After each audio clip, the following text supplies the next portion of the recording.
working sun up to sundown at different locations, you know, and I'm fine, and I'm like, damn, my money's still not adding up, you know. I'm eating noodles and drinking water, like that's all I could afford, like things were so tight, you know. I'm calling my mama and I'm talking to her about what I'm going through, and you know, she like, oh baby, just come home, you know, just pack up your stuff and just come home, because that's what a mother's supposed to do. A mother is supposed to protect their child, you know.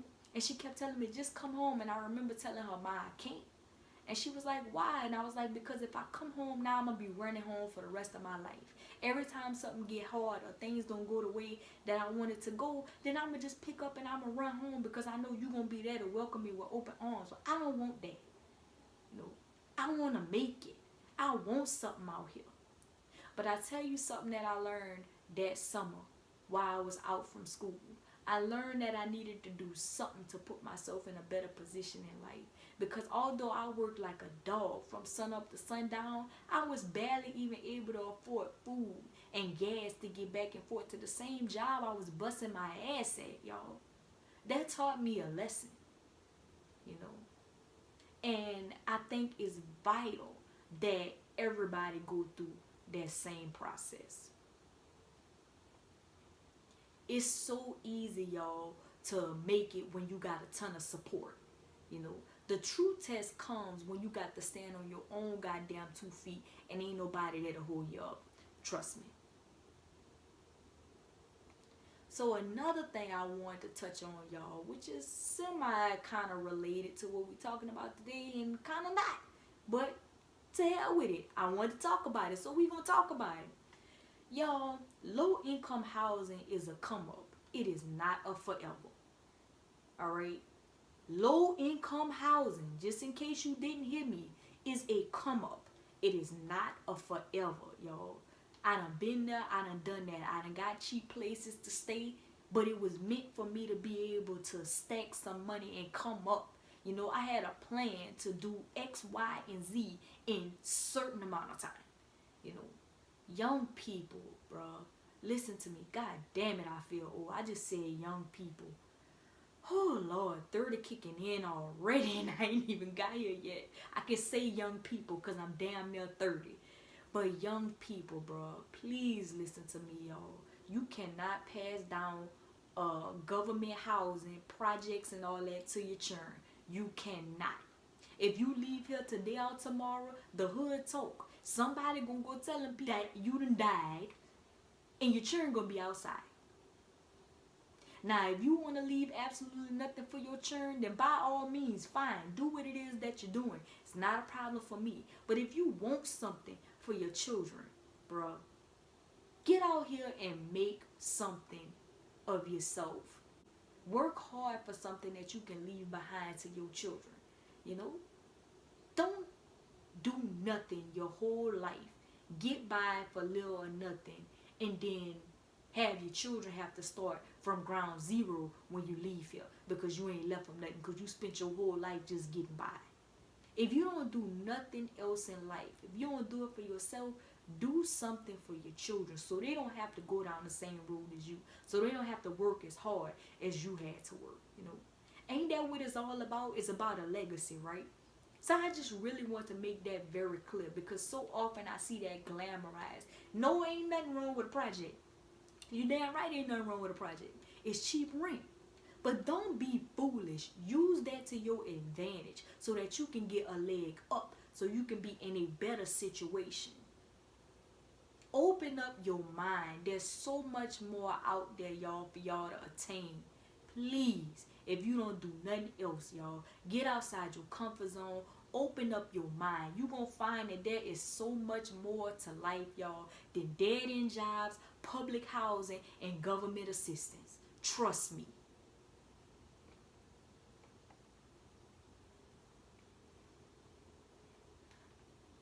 So off of all of that, y'all, we're going to go ahead on and jump into I Want to Know, because I want to know what you want to know from me. So this week's I Want to Know is from @TheShyGeek, and he actually had 2 questions for I Want to Know. So the first I Want to Know question this week is, how would you go about forgiving your partner for having sex with a person they told you you never have to worry about while y'all were on break. Alright, so I don't believe in breaks. I'ma just keep it 100 with y'all. I don't believe in breaks. If you gonna break up from somebody, then you broke up. You can't expect to be apart from somebody and them to give you the same loyalty that they would give you if y'all was together. That's just something I don't believe in. I'm sorry. But there's nothing to forgive, in my opinion, because like I said, you on break. There's no such thing as break for me.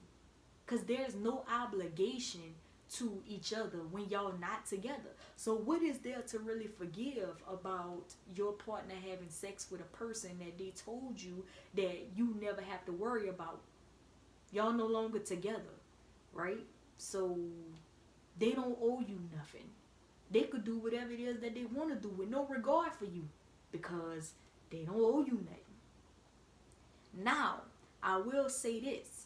You know, in the event that it was me and my significant other broke up for whatever reason and we in the future decide to get back together and something were to occur like them having sex with a person, you know, that they told me that I would never have to worry about. I feel like at this point communication is key. No, they didn't owe me anything. They was free to do whatever it is that they wanted to do.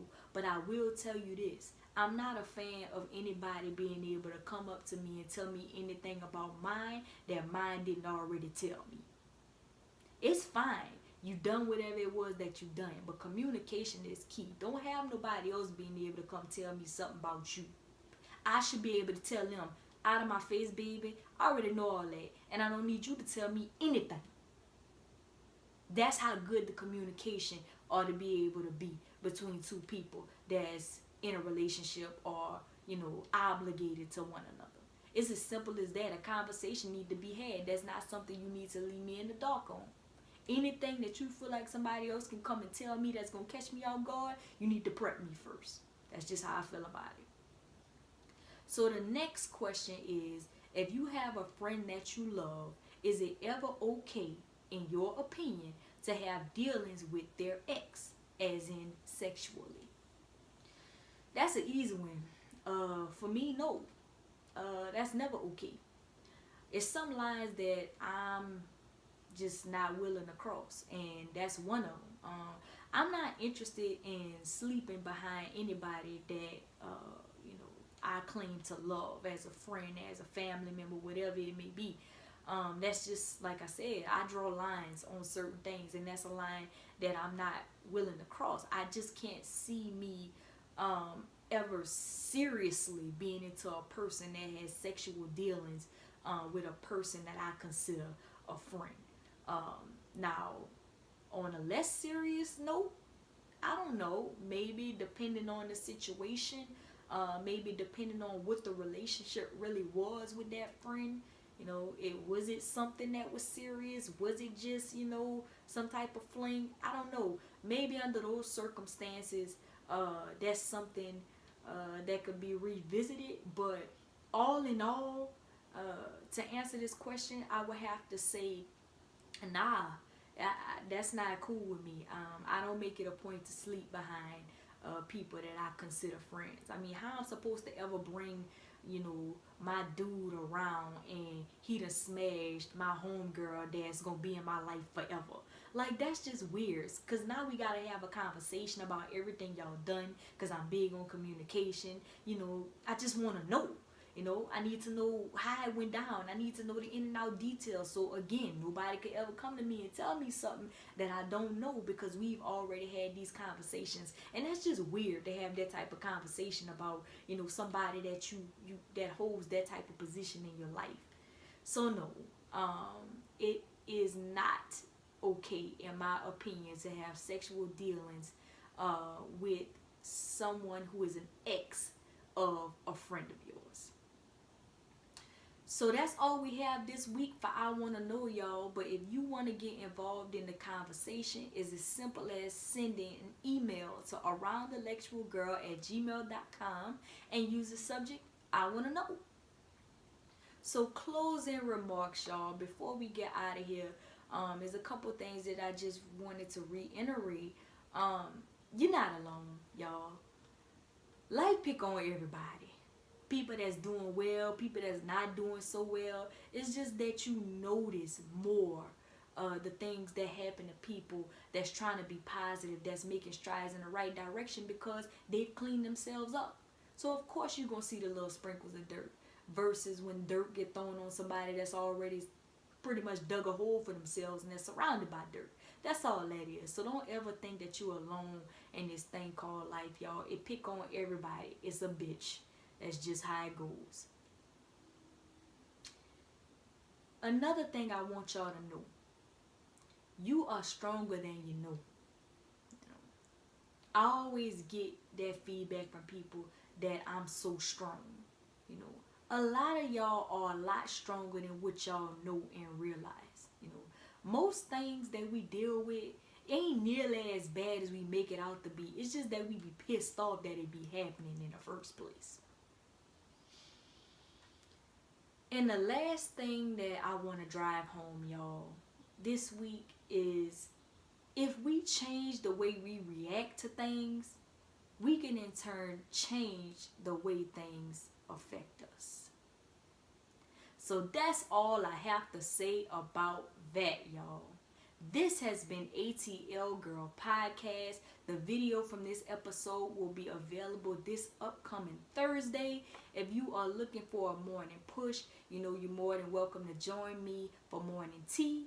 That's at official ATL Girl on all social media platforms. I'm serving up hot morning tea every Monday, Wednesday, and Friday. So if you're looking for a morning push, you know where to find me. So go out there, y'all, and showcase authenticity, spread love, and spark growth. Until next time.